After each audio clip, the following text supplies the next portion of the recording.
সম্মানিত দর্শক, আপনারা যে ভাইকে দেখতেছেন, এই ভাই মূলত এসেছেন বগুড়া সোনাতলা থেকে।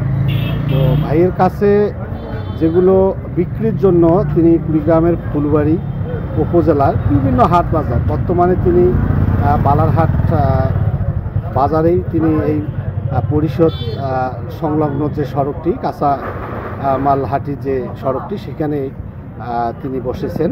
তো আসলে এই জিনিসগুলো আজকে আমি হয়তো আছে আমার নজরে, আজকে এসেছে। তো আমি এই একটু দেখান তো, হাতে হাতে তুলে দেখান তো, এগুলো কি? এই যে দেখতেছেন, এগুলো ঠাকরি গেলের বড়া। আচ্ছা, এর উপকারিতা কি এবং কোথার থেকে নিয়ে আসছেন? আপনি তৈরি করেন না কারখানার থেকে তৈরি হয়? আমরা নিজে তৈরি করি, বাড়ি আমাদের সোনাতলা। আচ্ছা, বাড়িতে। এটা কি পিওর? হ্যাঁ, পিওর। পিওর।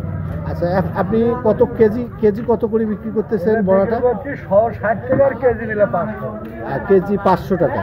এগুলো যে এই যে ঠাকুর ডাল, যে ডালটা আমরা খাই, সেই ডাল তো নাকি?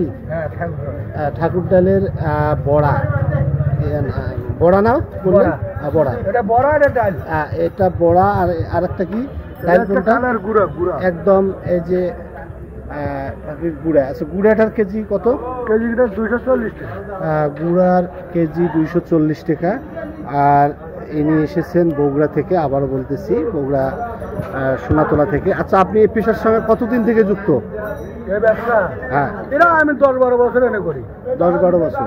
তা আপনি বগুড়া থেকে কোন কোন জেলা যান? যেমন এটা আছে কুড়িগ্রাম জেলায়। দেখেন, মনে করেন যে আজকে এখানে আসছি, কালকেও এখানে হাট করবো, তারপরে হারমোনি করি, ধুরেগুড়ি করি। আচ্ছা, সব বাজারে দিলে বড় বড় হাট, সব হাটে দিয়ে যায়। আপনি এই মাসে কতদিন বাইরে থাকেন? আমি মাসের ভিতর 25 দিন বাইরে থাকি, 5 দিন বাড়ি। যেই মালামাল বিক্রি শেষ হয়ে যায়, আবার বাড়িতে অর্ডার দিছি। আচ্ছা, মাল তৈরি করেছি, আমি মনে করে যাবো। আচ্ছা, নিয়ে আসবেন। তো আসলে আপনি এই ব্যবসা করে আপনার জীবন জীবিকা আপনি নির্বাহ করছেন? চলে। তো আসলে আপনার মাসে কি রকম পরিমাণ আপনি ইনকাম করেন এই ব্যবসা? 15-16 হাজার টাকা ইনকাম করা যায়। 15-16 খায় কোথায় আমার? মানে এই যে বাইরে খাওয়া থাকা যাওয়ার পর 15 থেকে 16 হাজার টাকা থাকে। এটা তো ভালো। এটা খাওয়া দাওয়া থাকা বাদে 15-16 হাজার টাকা। আচ্ছা, আমি এখন একটু আপনার ব্যক্তিগত জীবনে যাব। আপনার ব্যক্তিগত ভাবে আপনার যে আপনি, আচ্ছা, আপনার ছেলে মেয়ে কয়জন? 2 ছেলে 2 মেয়ে। ছেলে মেয়ে কি পড়ালেখা?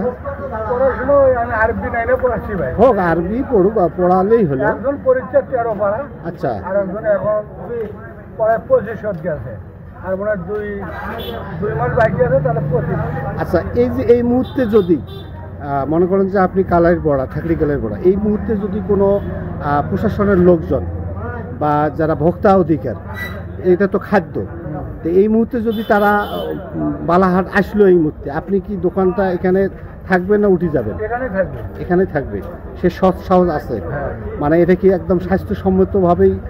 এটা কোনো ক্ষতিকার নয়। না, আপনি বলতেছেন ক্ষতি নয়। এখন মনে করেন যে যারা ভোক্তা অধিকার, যারা স্বাস্থ্য বিশেষজ্ঞ, তারা তো বলে যে ফুটপাতে যে বিশেষ করে খাবার, যেমন আপনাদের এলাকায় এই কালার বড়া বা ডালের গুঁড়া বাদেও দই আসে একদম নিম্ন মানের। তো সেক্ষেত্রে আপনি আপনার এই সব মানটা কীরকম? এই সব যে ভালো মান ভালো। আমি এটা বুকের সাহস। আর সম্মানিত দর্শক, আসলে তিনি অনেকটা সাহসের সঙ্গে কথাগুলো বলছেন। তারপরও আমরা তার সাফল্য কামনা করছি। তিনি প্রায় সেই বগুড়া সোনাতলা থেকে সেই একদম সীমান্ত ঘাসা কুড়িগ্রামের ফুলবাড়ি এলাকায় বিভিন্ন হাট বাজারে এসব বিক্রি করে তিনি জীবন জীবিকা নির্বাহ করেন। তো ভাই, সর্বশেষ আপনার নামটা যদি একটু?